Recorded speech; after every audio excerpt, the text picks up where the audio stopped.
കാണുമായിരിക്കും. ഹലോ, ഞാനാ. അറിയാം, പറഞ്ഞോളൂ. നിന്നോടൊന്ന് സംസാരിക്കണം. ഉടനെ പുറപ്പെട്ട് വീട്ടിലോട്ട് വാ. എന്തിനെ കുറിച്ച്? ഇത്ര നാള് നീ മറച്ചു വെച്ച രഹസ്യത്തെക്കുറിച്ച്. എന്താ പറഞ്ഞത്? നിന്റെ അനിയത്തെ കാണിക്ക് ഒന്ന് പരിചയപ്പെടുത്താൻ പറയുമ്പോ 1000 തവണ ചോദിച്ചിട്ടും നീ അതിന് സമ്മതിച്ചില്ല. അവൾ ആരാണെന്ന് പോലും പറഞ്ഞില്ല. പക്ഷെ ഇന്ന് ഞങ്ങള് നിന്റെ അനിയത്തിയെ കണ്ടെത്തി. എന്താ? അതെ, ഇപ്പൊ എന്റെ വീട്ടിലുണ്ട്.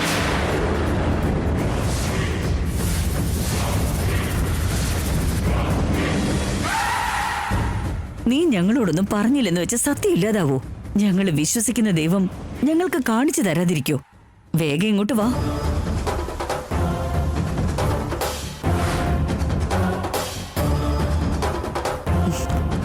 അവളെ ഒന്ന് ടെൻഷനാക്കാൻ അങ്ങനെ സംസാരിച്ച്. നീ വന്ന ശേഷം എന്റെ സന്തോഷം നീയുമായിട്ട് പങ്കുവെക്കും. വേദവതിയമ്മ ഇങ്ങനെ സംസാരിക്കുന്നുണ്ടെങ്കിൽ ആവനി ആരാണെന്ന് എല്ലാവർക്കും മനസ്സിലായി കാണും. അതായത് ആവനിയുടെ ശ്രീധരന്റെ കല്യാണക്കാരി എല്ലാവരും അറിഞ്ഞു കാണും.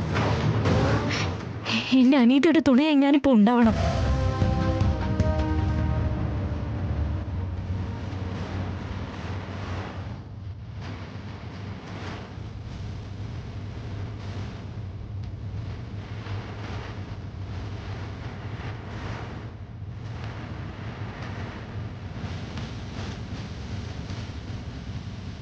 ഓട്ടോ,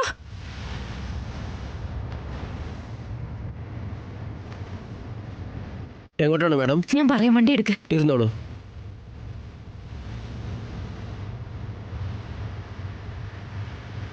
ഇത്രയും കാലം അവനെ കുറിച്ച് പറയാഞ്ഞത് എന്താണെന്നും രണ്ടുപേരും തമ്മിലുള്ള ബന്ധവും കല്യാണവും എല്ലാം ഞാനിന്ന് പറയും.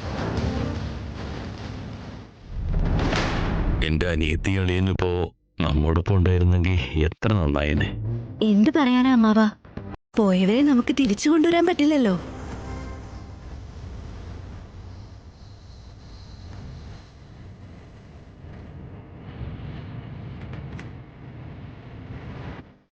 അവന് വരുന്നുണ്ട്.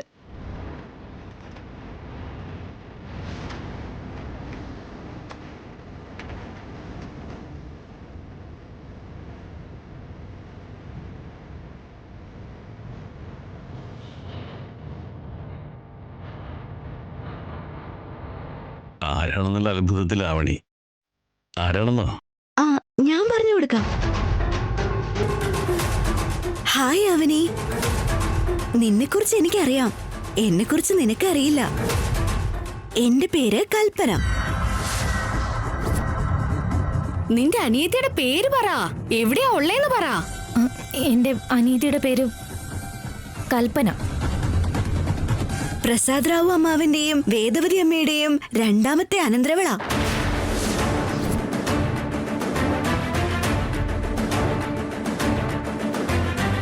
സുജാതയുടെ അനിയത്തി.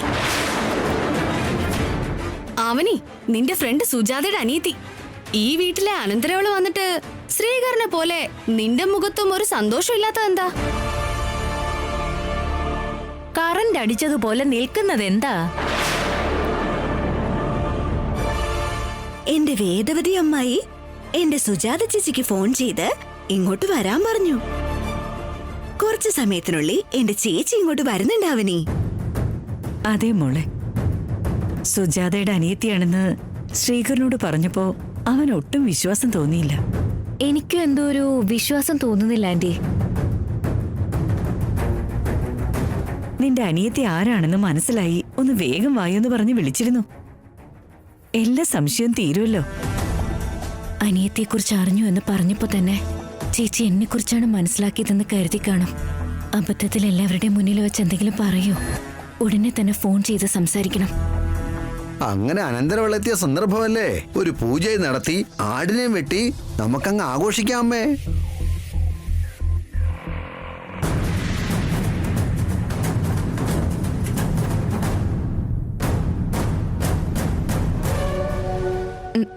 ഞാനിപ്പോ വരാം. ഏയ്, എങ്ങോട്ടാ പോകുന്നേ? നിക്ക്.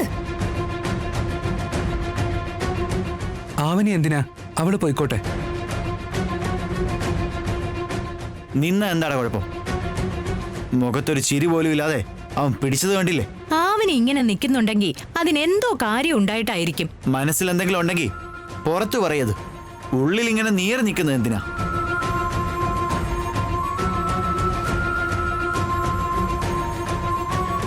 കണ്ടില്ലേ, ഈ സീനിലെ ഇമ്പോർട്ടന്റ് ക്യാരക്ടർ എത്തിയല്ലോ.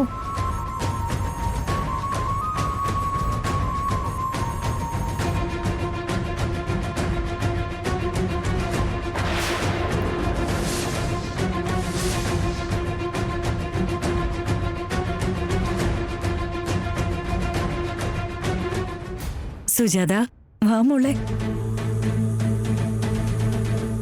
വാ മോളെ, നിന്റെ അനിയത്തിയോട് സംസാരിക്കേ.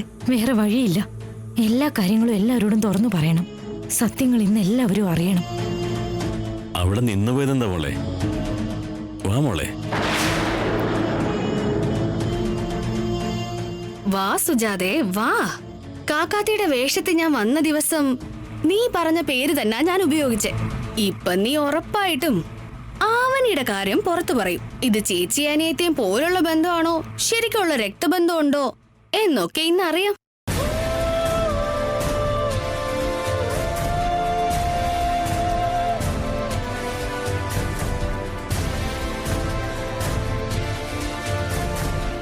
ചേച്ചി ഇങ്ങനെ എൻ്റെ അടുത്തേക്ക് വന്ന എല്ലാ കാര്യങ്ങളും തുറന്നു പറയൂ.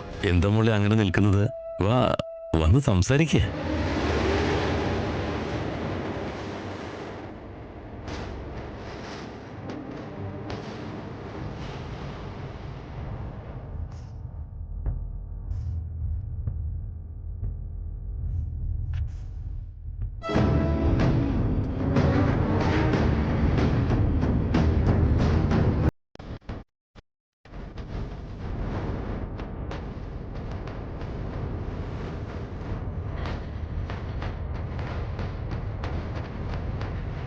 മോളെ,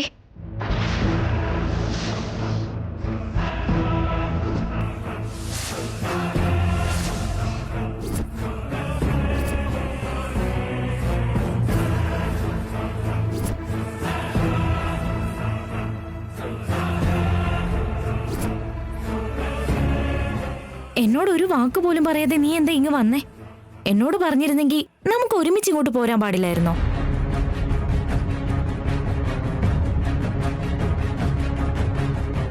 ഞാൻ പറയുന്നത് വരേക്കും ഈ വീട്ടിലേക്ക് വരരുതെന്നല്ലേ കരുതിയിരുന്നേ? ഈ റിവേഴ്സ് ട്വിസ്റ്റ് എന്താ സിസ്റ്ററെ? അതാ എനിക്ക് മനസ്സിലാവാത്ത. എല്ലാവരും ഇപ്പൊ സത്യം അറിഞ്ഞല്ലോ അല്ലേ? കൽപ്പന എന്റെ അനീതി. അവൾ അവളുടെ വഴിക്ക് ജീവിക്കുകയാണല്ലോ എന്ന് കരുതി ഈ കാര്യങ്ങളൊന്നും നിങ്ങളോട് പറയാതിരുന്നത്. നമ്മൾ എന്തൊക്കെ പ്രതീക്ഷിച്ചാലും ദൈവം തീരുമാനിച്ചു കഴിഞ്ഞാൽ പിന്നെ നമുക്കൊന്നും ചെയ്യാൻ കഴിയില്ലല്ലോ. ഇപ്പൊ എല്ലാ കാര്യങ്ങളും അറിഞ്ഞതുകൊണ്ട് എന്നെ അനുഗ്രഹിച്ചതുപോലെ എന്റെ അനിയത്തിയെ നിങ്ങൾ അനുഗ്രഹിക്കണം. അത് ഞങ്ങളോട് പ്രത്യേകം പറയണം മോളെ. നിങ്ങൾ രണ്ടും ഈ വീട്ടിലെ കുട്ടികളാ. നിങ്ങൾ രണ്ടുപേരും മിണ്ടിയാൽ മാത്രമേ എന്റെ അനുജത്തിയുടെയും അളിയന്റെയും ആത്മാവിന് ശാന്തി ലഭിക്കായിരുന്നുള്ളൂ. ഇന്ന് അവർ രണ്ടുപേരും അവിടെ മോളിൽ നിന്ന് നോക്കി സന്തോഷിക്കുന്നുണ്ടാവും. വസന്ത, എല്ലാവർക്കും കഴിക്കാനുള്ള തയ്യാറെടുപ്പ് നോക്ക്. നമുക്ക് ഒരുമിച്ച് ഭക്ഷണം കഴിക്കാം. ഞങ്ങൾക്ക് വേണ്ട. ഇവളാണെങ്കി ഇപ്പൊ പൂർണ്ണമായിട്ടും വീട്ടിലേക്കുള്ള വരവ് നിർത്തി. ഞാൻ അവളെ വീട്ടിലേക്ക് കൊണ്ടുപോയി അവൾക്ക് ഭക്ഷണം കൊടുത്തോളാം. വീട്ടിലേക്ക് പോകാം മോളെ. ഞാൻ വരില്ല. ഇപ്പൊ പൈസക്കാരായതുകൊണ്ട് പൈസയുള്ള ഈ അമ്മായിയുടെ വീട് കണ്ടപ്പോ ഈ ചേച്ചി നിനക്ക് അന്യായിട്ട് മാറിയോ? വാ. ഞാൻ വരില്ല. വരാനല്ലേ പറഞ്ഞേ? വാ മോളെ. ഞാൻ വരാനല്ലേ പറഞ്ഞേ?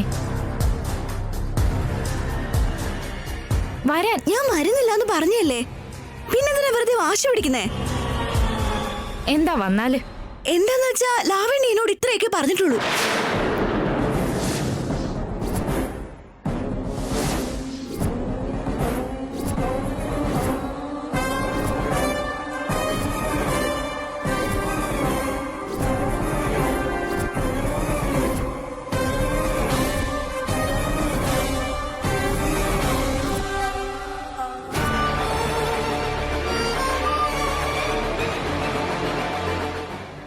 ഗോവിന്ദ ഗോവിന്ദ. ഗോവിന്ദ.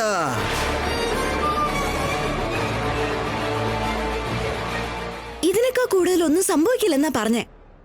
നെക്സ്റ്റ് സീൻ എന്താണെന്നറിയാതെ നിങ്ങളുടെ കൂടെ വന്ന് ഞാൻ എന്ത് ചെയ്യാനാ? നെക്സ്റ്റ് സീൻ എന്താന്ന് പറ. സീരിയൽ ആർട്ടിസ്റ്റ് ആണോ സിസ്റ്റർ? അതെ ചേട്ടാ. ലാവണ്യ മാഡം, നമ്മുടെ പേയ്മെന്റ് ഈ ലൊക്കേഷൻ വരെ ഉള്ളതേ പറഞ്ഞിട്ടുള്ളൂ. വേറെ ലൊക്കേഷനിലേക്കാണെങ്കിൽ നടക്കില്ല. ഇതേതാ ഈ പുതിയ നടി? എന്നെക്കാ വലിയ പെർഫോമൻസ് ആണല്ലോ. ലാവണ്യ മാഡം, പേയ്മെന്റ് തന്നാ ഞാൻ ഇപ്പൊ പോയിക്കോളാം. പുറത്തേക്ക് പോ.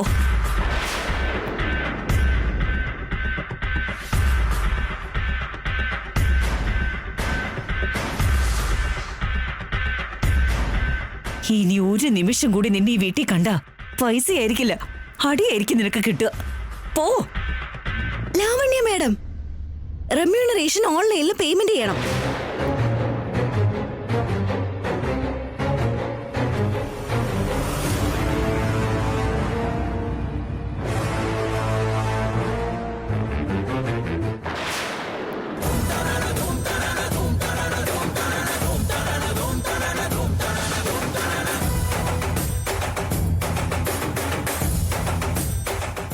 ഇനി ഒരിക്കൽ കൂടി ഇങ്ങനെ സംഭവിച്ച എന്റെ കൈ അടങ്ങില്ല.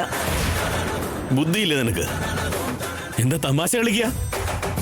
ഇമോഷൻ വെച്ച് കളിക്കാൻ നിന്നാ അത് നന്നായിരിക്കില്ല.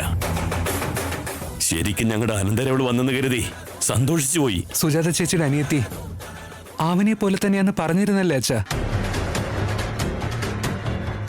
ആവനെ പോലൊരു പെൺകുട്ടിയും ആ പോയ പെണ്ണും തമ്മിൽ എന്തെങ്കിലും ഒരു ബന്ധം തോന്നുന്നുണ്ടോ?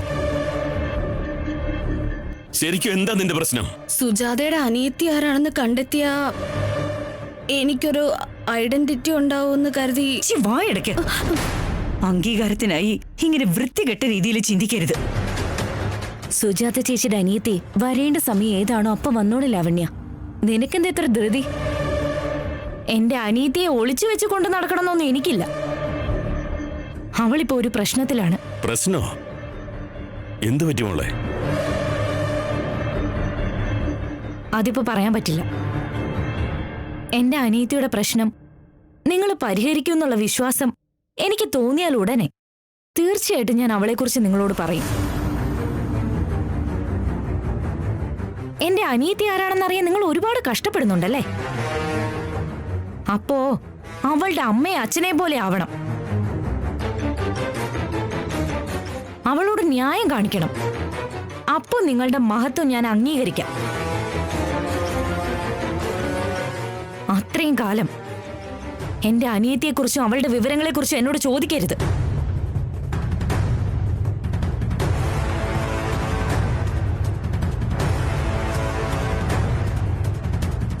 ബ്രഹ്മാസ്ത്രം റിവേഴ്സ് അടിച്ചു വന്നില്ലേ?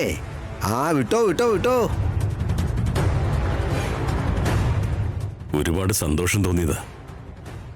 ആ സന്തോഷം അരമണിക്കൂർ പോലും നിന്നില്ല.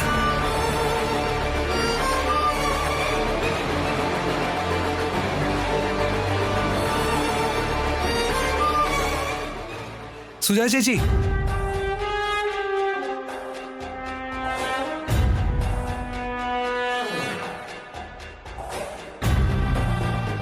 ഇപ്പൊ ഒരു വലിയ പ്രശ്നത്തിൽ നിന്ന് നമ്മൾ രക്ഷപ്പെട്ടെങ്കിലും ശരിക്കും ലാസ്റ്റ് മിനിറ്റില് ചേച്ചി എങ്ങനെയാ? നിന്റെ അമ്മ ഫോൺ ചെയ്തതിന് ശേഷം എന്റെ അനിയത്തിയെക്കുറിച്ച് എല്ലാ കാര്യങ്ങളും അറിഞ്ഞു എന്ന് വിചാരിച്ചാ ഞാൻ വന്നത്. സത്യമല്ല എല്ലാവരോടും പറയാൻ വേണ്ടിയാ വന്നത്. പക്ഷെ ഇങ്ങോട്ട് വന്നതിന് ശേഷം ധൃതിയിൽ ആമിനിയെക്കുറിച്ച് എല്ലാം പറയാൻ തുടങ്ങുന്ന സമയത്ത് എന്താ ഉണ്ടായതെന്ന് വെച്ചാ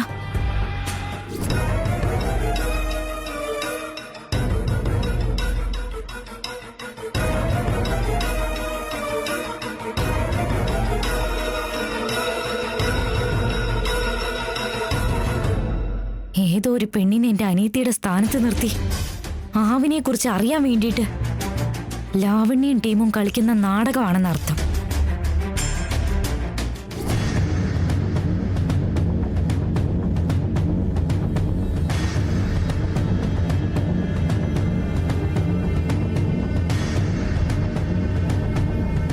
നീ അവളുടെ കഴുത്തിൽ കെട്ടിയ താലി ഞങ്ങളെ മുന്നോട്ട് പോകാൻ അനുവദിക്കുന്നില്ല ശ്രീകർ.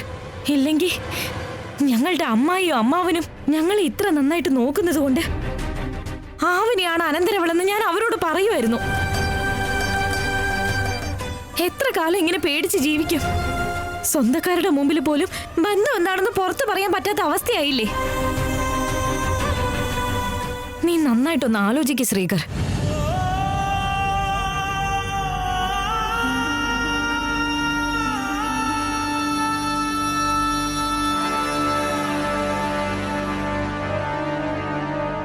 ഒരുപാട് തവണയെ രക്ഷപ്പെടുന്നു.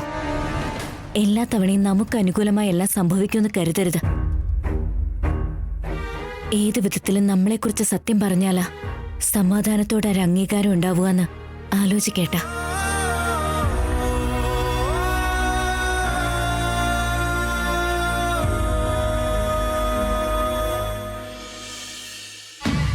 പൊട്ടാൻ നിൽക്കുന്ന ബോംബ് പോലെ റൂമിൽ സൈലന്റ് ആയിട്ട് ഇരിക്കുക. നീ കല്യാണം കഴിക്കുന്നില്ല എന്ന് പറഞ്ഞതുകൊണ്ട് മാത്രം അവൻ നിന്നെ വിടില്ല. നീയൊന്ന് ശ്രദ്ധിച്ചും കണ്ട് നിന്നു. എന്തെങ്കിലും ഒരു പ്ലാൻ കണ്ടെത്തി വികാസിനെ നമുക്ക് സൈഡാക്കണം മോളെ. നീ തിരക്ക് കാണിച്ച് വെറുതെ ഇമോഷണൽ ആവല്ലേ. അവൻ വിചാരിച്ച നടന്നില്ലെങ്കിൽ എന്തു വേണമെങ്കിലും ചെയ്യും. അവൻ എപ്പ എന്ത് ചെയ്യുമെന്ന് വല്ലാതെ ടെൻഷൻ ആവുന്നുണ്ട് എനിക്ക്. വിക്കിയെ പോലുള്ള സാഡിസ്റ്റിനെ അവരുടെ റൂട്ടിൽ പോയിട്ട് വേണം കൈകാര്യം ചെയ്യാൻ. അപ്പോ എല്ലാം സെറ്റ് ആയിക്കോളും. എന്താ വേണ്ടേന്നാ ഞാനിപ്പോ ആലോചിക്കുന്നു. ഇതൊട്ടും ശരിയല്ല ചേച്ചി.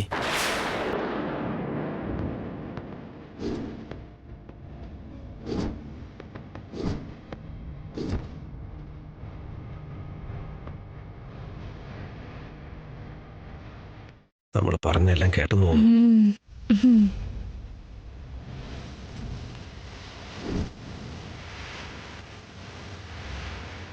സ്വന്തക്കാരെ ഒന്നും പരിചയമില്ലാത്ത പോലെ ഒരേ വീട്ടിൽ ശത്രുക്കളായി നിൽക്കുന്നത് അത്ര സുഖമില്ല.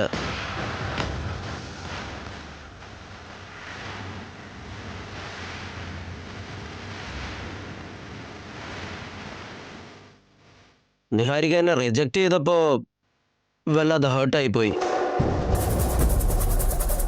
ചേച്ചിയും അളിയനും വാക്ക് തെറ്റിച്ചപ്പോ അതിനൊക്കെ കൂടുതൽ ഹേർട്ടായി.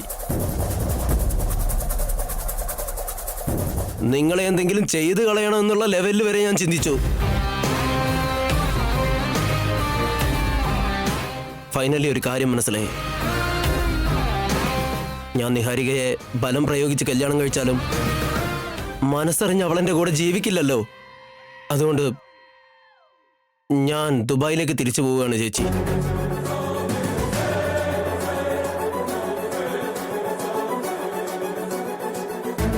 ഇപ്പോഴാ നിങ്ങളുടെ മുഖത്തൊക്കെ ഒരു ചിരി വന്നത്. നിങ്ങളുടെ സന്തോഷമാണ് എനിക്ക് വേണ്ടത്. വികാസ്, നീ പറയുന്നതൊക്കെ സത്യമാണോ? നിങ്ങളാണ് സത്യം ചേച്ചി. നിങ്ങളെയൊക്കെ വിഷമിപ്പിച്ച് ഞാൻ എങ്ങനെയാ സന്തോഷത്തോടെ ജീവിക്കുക? അതുകൊണ്ട് നാളെ മോർണിംഗ് ഫ്ലൈറ്റിന് ഞാൻ അങ്ങ് പോകും. എന്തൊക്കെ പറഞ്ഞാലും ഇത് വലിയൊരു ആശ്വാസമാണ് Vikas. Thank you so much. Niharika, I am really sorry. നിന്നെ ഇങ്ങനെ ബുദ്ധിമുട്ടിക്കേണ്ടി വന്നതിൽ എനിക്ക് നല്ല കുറ്റബോധമുണ്ട്. ഇറ്റ്സ് ഓക്കെ വിക്കി. നീ റിയലൈസ് ചെയ്തല്ലോ, ഞങ്ങൾക്ക് അത് മാത്രം മതി. എനിക്കൊരു ഫ്രണ്ടിന്റെ മാരേജ് അറ്റൻഡ് ചെയ്യണം. അവിടെ പോയിട്ട് വരാം. നീ പോയിട്ട് വാടാ. Okay, bye. ബൈ.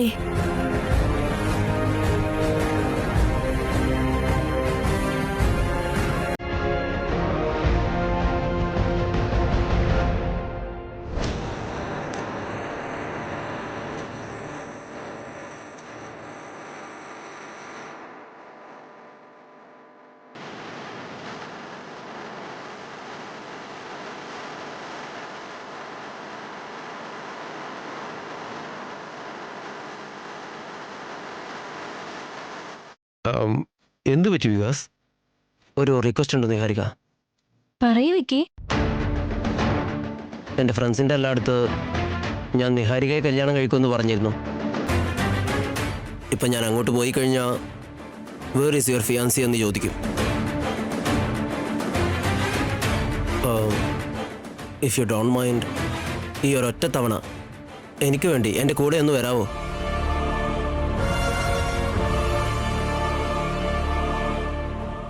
ഈ ഒരൊറ്റ ദിവസം എൻ്റെ ഫിയാൻസിയായി അഭിനയിക്കുമോ പ്ലീസ്?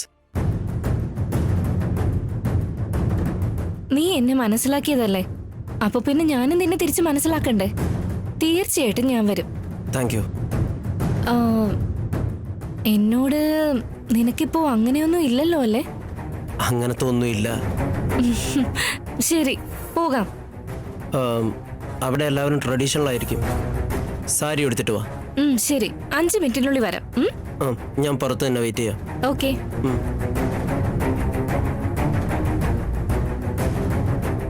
എന്റെ അമ്മേ, അങ്ങനെ ഈ ഒരു കഥയ്ക്ക് അവസാനം വന്നിരിക്കുന്നു.